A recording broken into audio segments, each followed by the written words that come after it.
Friends, welcome to Komali's kitchen. எதையாவது போடு, எம்மியாக சாப்பிடு. இன்னைக்கு நம்ம எக் ஆம்லெட் பண்ண போகிறோம். கொஞ்சம் ஆனியன் போட்டுக்கிறோம்,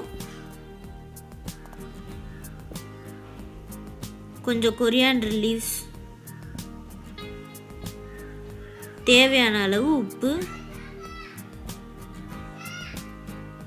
கொஞ்சம் மஞ்சத்தூள்,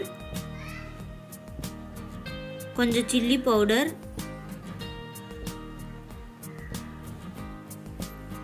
கொஞ்சம் பெப்பர் தூள் எல்லாத்தையும் போட்டு நல்லா மிக்ஸ் பண்ணிக்கிறோம்.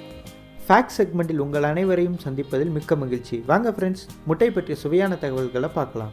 நமது சந்தையில் கிடைக்கும் சராசரியான முட்டையில் 70 கலோரிகளும் 5 கிராம் கொழுப்பும் நிறைந்துள்ளது. ஒரு கோழி ஒரு வருடத்திற்கு சராசரியாக 300 முதல் 325 முட்டைகள் இடுகிறது. கோழியின் வளர்ச்சிக்கேற்ப கோழி முட்டையின் அளவும் முட்டை ஓட்டின் தடிமனும் அதிகரிக்கும். ஹோவார்ட் ஹெல்மர் இவர் அமெரிக்கா நாட்டிலுள்ள சிகாகோ மாகாணத்தை சேர்ந்தவர். இவர் 30 நிமிடத்தில் 427 டபுள் எக் ஆம்லேட் செய்து சாதனை படைத்துள்ளார். இது மட்டுமல்லாமல் ஆம்லேட் செய்வதில் 3 கின்னஸ் சாதனைகளையும் படைத்துள்ளார். வெள்ளை மற்றும் மஞ்சள் கருவில் உள்ள புரத சத்தின் அளவு சமமாகவே இருக்கும். முட்டையில் இயற்கையாகவே சூரியனிலிருந்து கிடைக்கக்கூடிய வைட்டமின் டி சத்து நிறைந்துள்ளது. முட்டையை உடைத்தவுடன் அதன் வெள்ளை கருவில் வெள்ளை மேகங்கள் போல இருந்தால் அந்த முட்டை ஃப்ரெஷ்ஷான முட்டையாகும். ஒரு சராசரியான அளவுடைய முட்டையில் 6 கிராம் புரதச்சத்து நிறைந்துள்ளது. முட்டையில் மிகவும் தேவையான 9 வகையான அமினோ ஆசிட்ஸ்கள் நிறைந்துள்ளது. முட்டை ஓட்டின் நிறத்திற்கேற்ப முட்டையில் உள்ள ஊட்டச்சத்தின் அளவு மாறுபடுவதில்லை. ஆனால் அதே நேரத்தில் முட்டையில் உள்ள மஞ்சள் கருவின் நிறத்திற்கேற்ப முட்டையின் உள்ள ஊட்டச்சத்து அளவு மாறுபடுகிறது.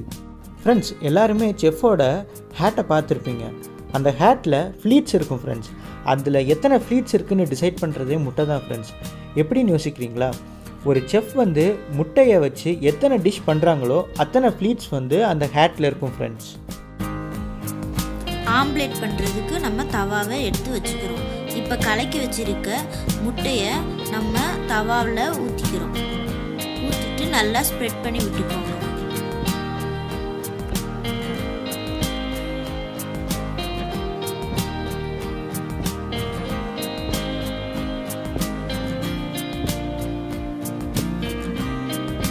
கொஞ்சம் எண்ணெய் ஊற்றிக்கோங்க.